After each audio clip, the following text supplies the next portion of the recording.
যারা চাঁদাবাজি করো, মস্তানি করো, আমি বুঝি না তারা কি জাতের লোক, গায়ের রক্তটা কিসের, মানুষের রক্ত না পশুর রক্ত? চাঁদাবাজি করতে যাও কি জন্যে? একটা মানুষ বহু টাকা বহু কষ্ট করে জমি জমা বিক্রি করে ব্যবসা করতেছে, সেখানে যাইয়া আমাদেরকে 2 লক্ষ টাকা দিতে হবে, 5 লাখ টাকা দিতে হবে। কি হয়েছে? এটা হলো চাঁদাবাজ এবং মাস্তান। যারা চাঁদাবাজি করতে যাও, মানুষের কাছে খয়রাত চাও, ও ভিক্ষা করে খাওয়া অনেক ভালো। মসজিদের সামনে একখান থাল নিয়ে বসে থেকো, যে আল্লাহর রাস্তায় খয়রাত দাও। দোকানদারের কাছ থেকে চাঁদাবাজি করা, বিল্ডিং কেউ নতুন বানাইতে পারে না, অমনি হাজির।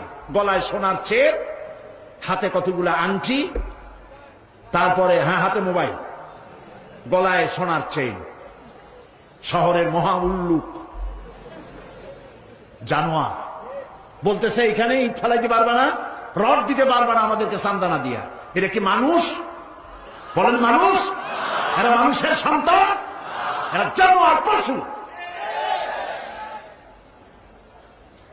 চাঁদাবাজ এবং মাস্তান, সন্ত্রাসী, ইসলামে এদের কোনো স্থান নাই।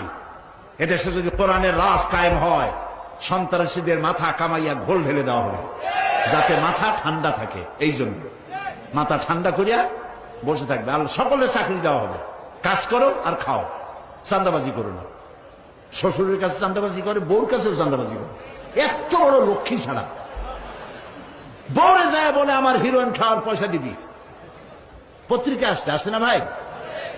কত বড় শয়তান, বউর কাছে চাঁদা চায়। আল্লাহ এই সব চাঁদাবাজ, মাস্তান, অপহরণকারী আর সন্ত্রাসী জানোয়ারদের হাত থেকে আল্লাহ এই দেশকে রক্ষা করুন। বলেন আমি, চিল্লায় বলেন আমি।